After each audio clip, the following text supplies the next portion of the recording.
nós falávamos da criação do homem e de como a Bíblia conta e narra toda essa história, tá certo? Hoje eu queria continuar esse estudo falando um pouco sobre o seguinte: quando o Gênesis fala do paraíso terrestre, o que ele quer dizer sobre isso? Vamos conversar um pouco. O paraíso terrestre, segundo o texto bíblico, ele quer revelar o quê? Que o homem foi criado por Deus e que gozava de um estado de graça, harmonia e felicidade, participando da filiação divina. É isso que ele quer mostrar. Não se deve procurar na Bíblia o lugar desse paraíso terrestre na terra, porque a Bíblia não fala, é mais a indicação de um estado de vida do que propriamente de um lugar, onde o homem gozava dos chamados dons preternaturais. O que são os dons preternaturais? Eu vou explicar. A gente pode dividir em 4 partes. Primeiro, a imortalidade. Segundo, a impassibilidade. Terceiro, a integridade. E quarto, a ciência moral infusa. Ou seja, a imortalidade. A gente vê isso lá em Gênesis 2,17. Em Gênesis 2,17, a gente vê Deus dizendo para o casal. Fica bem claro essa passagem. O Senhor Deus tomou o homem e colocou no jardim do Éden para o cultivar e guardar. Deu-lhe esse preceito: podes comer do fruto de todas as árvores do jardim, mas não comas do fruto da árvore da ciência do bem e do mal, porque no dia em que dele comeres, morrerás certamente. Então, Deus falou: se você desobedecer a Deus, porque aquela fruta da árvore do bem e do mal é simbólico. Era simbólico do que Deus está dizendo assim: se você viver as minhas leis, se você me obedecer, você não vai morrer. Mas o dia que você pecar, o dia que você desobedecer a lei de Deus, então você vai morrer. Então o homem foi feito para a eternidade. Tanto é que quando o demônio vai tentar Eva, ele fala para ela: mas do fruto da árvore que está no meio do jardim, Deus disse: vós não comereis dele, nem o tocareis para que não morrais. Aí a serpente disse, não é? Versículo 4, ó não, tornou a serpente, vós não morrereis. Mas Deus sabe que no dia em que dele comerdes, vossos olhos se abrirão, sereis como deuses. Então, na tentação, a serpente vai dizer para Eva. Eva diz para a serpente: nós não podemos comer dessa fruta, que senão a gente vai morrer. Mas a serpente maldita disse: não, que nada, esse Deus é maldoso, ele sabe que o dia que vocês comerem desse fruto, seus olhos vão se abrir e vocês vão ser como deuses. Então, infelizmente, eles caíram nessa tentação.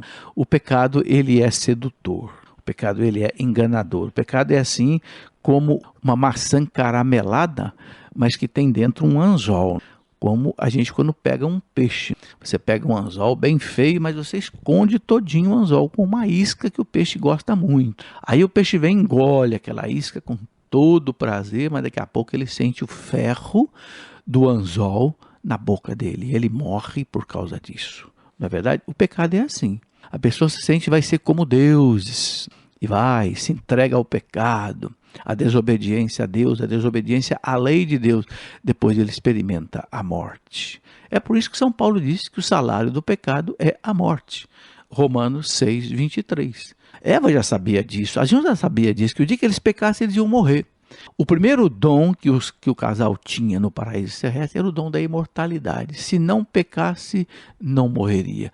Mas infelizmente eles pecaram e experimentaram a morte. Por isso Deus depois vai dizer para eles, lá no versículo 19, Deus vai dizer bem claro: comerás o teu pão com o suor do teu rosto, até que voltes à terra de que foste tirado, porque és pó e em pó te há de tornar. Quer dizer, agora você vai morrer. Não era para você morrer, mas como você foi desobediente, vocês vão ter que agora experimentar a morte. Vocês vão voltar ao pó da terra. O segundo dom preternatural era o dom da impassibilidade, quer dizer, ausência de sofrimento. Pois o sofrimento ele é consequência do pecado. Em Gênesis 3,16, a gente vê isso bem claro. Gênesis 3,16 diz assim: disse também Deus à mulher: multiplicarei os sofrimentos de teu parto, darás à luz com dores, teus desejos te impelirão para o teu marido e tu estarás sobre o teu domínio. E depois diz para o homem, né? Porque ouviste a voz de tua mulher e comeste do fruto da árvore que eu te tinha proibido comer, maldita seja a terra por tua causa. tirarás delas com trabalhos penosos o teu sustento todos os dias da tua vida. Ela te produzirá espinhos e abrolhos, e tu comerás a erva da terra. Comerás o teu pão com o suor do teu rosto, até que voltes à terra de que foste tirado, porque és pó. Então, não era para ver o sofrimento, não era para ver o suor, as lágrimas. Está aí bem claro, aquilo que eu disse, São Paulo depois repete em Romanos 6,23, o salário do pecado é a morte. Outro dom préternatural que Deus tinha conseguido ao homem era a integridade, isto é, ele estaria livre da concupiscência da carne, essa tendência ao pecado, essa tendência, por exemplo, à soberba, à gula, à ira, à inveja, à preguiça, à maledicência, entende? Isso não haveria. O homem estaria livre dessas tendências do pecado. A gente vê isso bem claro em Gênesis 2,25. Lá em Gênesis 2,25, a gente vê que o homem e a mulher estavam nus e não se envergonhavam. Então, não havia a concupiscência da carne, não havia a paixão sexual. Depois a gente vê, por exemplo, em Gênesis 3, de 7 até 11, a gente vê ele dizendo, então seus olhos abriram-se, e vendo que estavam nus, tomaram folhas de figueira, ligaram-nos e fizeram cintura para eles. E se esconderam da face do Senhor no meio das árvores do jardim. Então vejam, tomaram consciência do pecado, da concupiscência. Toda essa linguagem do Gênesis, a gente precisa entender que é uma linguagem figurada, mas que ela ensina uma verdade religiosa. Essa verdade religiosa que a igreja ensina para a gente. Então, antes do pecado original, antes da desobediência a Deus, antes do casal desobedecer a Deus, os seus instintos estavam submissos à razão e à fé. Não havia a chamada concupiscência da carne, essa tendência ao pecado que hoje nós temos que lutar muito contra ela. E também o quarto dom préternatural que o homem e a mulher tinham era a chamada ciência moral infusa. O que é esta ciência moral infusa? Algo muito bonito. Tornava os homens aptos a assumir as suas responsabilidades diante de Deus. O homem tinha uma moral, uma ciência moral infusa, quer dizer, ele tinha um conhecimento perfeito da vontade de Deus, da moral, o que eles podiam fazer, o que não podiam fazer. O Gênesis fala de duas árvores, a árvore da ciência do bem e do mal e a árvore da vida. Lá em Gênesis 2,9 a gente vê isso. A árvore era um símbolo religioso muito forte na antiguidade. A gente vê com muita frequência aparece a árvore como um símbolo religioso na antiguidade. E o próprio Jesus, ele usou muito dessa imagem. Eu sou o tronco, vós sois os ramos. Né? Ele falou, por exemplo, da figueira, ele falou daquela sementinha de mostarda, que é menorzinha, mas que dá um arbusto que cresce mais do que todo, onde as aves do céu vêm abrigar. A árvore da ciência do bem e do mal simboliza o quê? Significa que o homem deveria submeter-se à vontade do seu Criador, mesmo sem compreender os pormenores que só Deus conhece. Às vezes Deus nos dá uma ordem, nos dá uma lei, a gente não entende tudo, mas é a chamada obediência da fé que São Paulo fala. A gente tem que obedecer mesmo sem compreender, porque Deus falou e Deus disse, né? A árvore da ciência do bem e do mal é não querer sermos nós os juízes do bem e do mal. O juiz é Deus. Hoje a humanidade não quer mais isso, a humanidade hoje não quer mais obedecer a lei de Deus. Não, a humanidade quer fazer a própria lei. Não é? Deus diz não matar, o homem diz não, vamos fazer o aborto. Deus diz o homem se une à sua mulher e sereis uma só carne. O homem diz não, agora vamos unir homem com homem, mulher com mulher, vamos chamar isso de casamento. Isso aí é que é o homem comendo o fruto da árvore da ciência do bem e do mal. Ele quer ser o árbitro do bem e do mal. Não pode.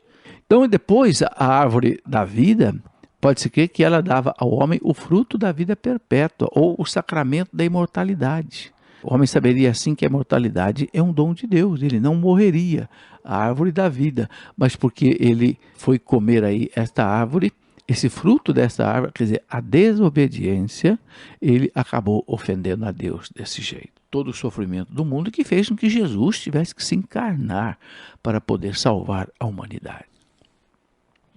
Eu quero conversar um pouco então sobre o pecado original. Né? O livro da sabedoria da Bíblia, ele nos revela que, está lá em Sabedoria 2, 23 e 24, que Deus criou o homem para a imortalidade. e que é por causa da inveja do demônio que a morte entrou no mundo. Ora, isso é uma coisa muito forte. Por causa da inveja do demônio que a morte entrou no mundo. É uma palavra assim muito inspirada esta, né? Revela por que a morte entrou no mundo. O demônio, que era um anjo belo, mas que também quis ser como Deus, por orgulho, desobedeceu também a Deus e foi expulso do céu. Agora, quando ele vê o homem feliz, criado por Deus, para viver na felicidade de Deus, então ele não se conforma. Então ele quer também fazer com que o homem seja separado de Deus. Porque você sabe que a pessoa invejosa, a pessoa revoltada, ela não consegue ver ninguém bem, não é verdade? Ela quer ver o outro cair.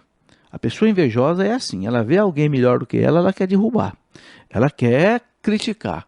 Ela fica, né, fazendo mau juízo e torcendo para a pessoa cair. É o invejoso, é o revoltado, é o inseguro. O demônio é assim.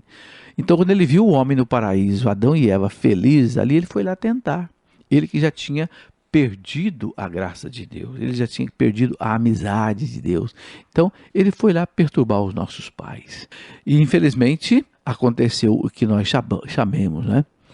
Referindo-se a esse capítulo 3 do Gênesis, que fala da queda do homem, Jesus chama o demônio de homicida. Homicida, ele matou o homem. O homem não era para morrer. Ele fez o homem experimentar a morte. Homicida desde o início de Jesus. Mentiroso e pai da mentira. Ora, o que Jesus está dizendo? Ele foi culpado da morte entrar no mundo. Por isso ele é homicida desde o início. Ele é um mentiroso, pai da mentira. Foi soprar no ouvido de Eva que se Eva comesse o fruto da árvore do bem e do mal, ela seria como Deus. Absurdo, né? Jesus fala isso lá em João 8,44. Ele é homicida desde o início, mentiroso e pai da mentira. O escritor sagrado, então, ele quis simbolizar o demônio com a figura da serpente, porque na antiguidade a serpente era o símbolo dos homens maus. Basta você ver, tem muitas passagens na Bíblia que mostram isso. Gênesis 49:17. Isaías 59:5, uma porção de passagens mostra a serpente na antiguidade como símbolo dos maus. Para os cananeus, a serpente era também a divindade associada à vida e à fecundidade. Certamente isso influenciou o escritor sagrado, porque os cananeus eram antigos moradores da terra de Israel. Então, para os israelitas, a imagem da serpente advertia contra o perigo de cair na idolatria, os deuses pagãos. Então, o comer da fruta proibida significa que o homem e a mulher tentados desobedeceram a Deus, não aceitaram o modelo de vida que Deus tinha dado para eles. Quiseram ser como Deus, sem Deus. A raiz do pecado foi a soberba, não temos dúvida. Notemos o que disse a serpente: no dia em que comerdes, os vossos olhos se abrirão. Os vossos olhos se abrirão e sereis como Deus, versados no bem e no mal, quer dizer, vocês vão ter um poder divino. Mentira. Então o homem e a mulher quiseram ser como Deus, capaz de definir o que é o bem e o que é o mal, sem se submeter a Deus, sem ter que pedir normas a Deus. Note que a soberba é o pecado do espírito. É o único pecado que os anjos, os primeiros homens, podiam cometer, já que eles não estavam sujeitos aos desregramentos das paixões, não havia a concupiscência da carne. Então não havia pecado da carne, só o pecado do espírito, como a soberba. Não houve nada, portanto, de pecado sexual no pecado original, de jeito nenhum. O pecado sexual só vai aparecer depois do pecado original como uma das suas consequências e não antes. As consequências, né, do pecado original foram terríveis, tanto para os nossos primeiros pais como para os descendentes. Eles perderam o estado de santidade. O que quer dizer isso? A participação da vida divina. E perderam o estado de justiça original, que era aquela harmonia perfeita do homem consigo, com a mulher, com o mundo, com os animais, com Deus, né? Eles perderam os chamados dons préternaturais que nós já mostramos antes e não puderam mais transmitir esses dons aos seus descendentes. Entende? Logo, o pecado original, que cada um de nós nasce com ele e que só pode ser apagado pelo batismo, é um pecado de carência, não é um pecado de culpa. Por isso Jesus veio nos salvar gratuitamente. Não foi um pecado de culpa, por isso nenhum de nós paga pela salvação. Não, Cristo veio, ele pagou. Ele pagou sozinho na cruz pela nossa salvação, porque a criança não cometeu pecado nenhum, mas ela nasce com essa marca. São Tomás de Aquino explica que em Adão, toda a humanidade estava ali em Adão. Adão foi a semente da humanidade. Quando ele pecou, né, ele deixou de transmitir para a humanidade as graças que ele tinha recebido. Por que ele deixou? Porque ele perdeu. É como se um pai muito rico, que pudesse deixar uma herança muito grande para os seus filhos, tivesse esbanjado essa herança, jogado tudo fora. Então esse pai não pode mais transmitir essa herança. Por quê? Porque ele jogou fora. Não é? É o que aconteceu com Adão. Adão recebeu os dons preternaturais, uma riqueza enorme, mas ele jogou tudo fora por causa do pecado. Então nós nascemos com essa carência, que a igreja, que a carência que é o quê? Separação de Deus, que a igreja chama de pecado original e que o batismo restaura, né? Então, segundo o Gênesis, o pecado causou também a desarmonia do mundo em que o homem vive e é seu senhor. Tendo se rebelado contra Deus, o homem sente também a rebelião das criaturas inferiores que foram submissas a eles por Deus.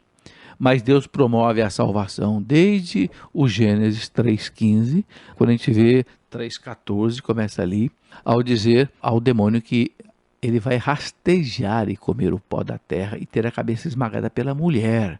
Essa mulher nós sabemos que é Nossa Senhora, né? A mulher do Gênesis, a mulher do Apocalipse, a mulher que está aos pés da cruz de Jesus, a mulher das bodas de Caná. Jesus não chama Nossa Senhora de mãe, ele chama de mulher. Mulher, não chegou ainda a minha hora. Mãe, eis aí teu filho, filho, eis aí a tua mãe. Mulher, para mostrar para nós quem é essa mulher, a sua mãe. Os grandes padres da igreja chamaram este texto 3,15 de proto-evangelho, quer dizer, primeiro evangelho, porque anuncia a salvação. Essa imagem, ela significa a derrota do tentador. Os antigos colocavam os inimigos vencidos no chão e pisavam com os seus pés, né, sobre eles. Era o símbolo assim da derrota. Então, quando Deus diz que a mulher vai esmagar a cabeça, é o símbolo da derrota. O autor quer dizer que o demônio é um lutador já vencido. Embora ele possa maltratar os filhos de Deus ao longo da história, possa até provocar tantos martírios na igreja, mas ele já está decretada a sua derrota. Deus põe inimizade entre a serpente e a mulher, entre os seus descendentes da serpente, né, os maus, e os descendentes da mulher, os bons. Isso se cumpre naquela que Jesus chama de mulher nas bodas de Caná, aos pés da cruz. Mulher, eis aí o teu filho, filho, eis aí a tua mãe. Então o pecado original tornou-se algo hereditário. A criança que nasce hoje devia nascer com a graça santificante e com os dons preternaturais que os primeiros pais deviam ter guardado e transmitido, mas pecaram e não puderam transmitir. O nosso catecismo diz que, em virtude dessa unidade do gênero humano, todos os homens estão implicados no pecado de Adão, como todos estão implicados também depois na justiça de Jesus Cristo, o novo Adão, que veio para destruir o pecado de Adão. Depois do pecado original, a natureza humana é transmitida em um estado decaído. Isso quer dizer, isso que ensina o texto bíblico. A gente ensina que o pecado original se transmite de pai para filho por propagação, não por imitação, como queria aquela heresia do pelagianismo. É preciso dizer aqui que não é por causa do ato biológico sexual que se transmite o pecado original, não. Deus quis o ato sexual do casal, isso não é pecaminoso, não é a causa do pecado original. Apenas podemos dizer que a geração não transmite a graça santificante e essa é então dada pelo batismo. Mesmo uma criança nascida na proveta sem o ato sexual, ela nasce com o pecado original. É por isso que a igreja quer que se batize a criança, toda a criança, para que ela não seja carente da graça santificante. Jesus, o novo Adão, ele readquiriu para cada homem a graça santificante e ele nos dá essa graça de novo pelo batismo. Aqueles que querem negar a realidade do pecado original saem dos ensinamentos do magistério da igreja.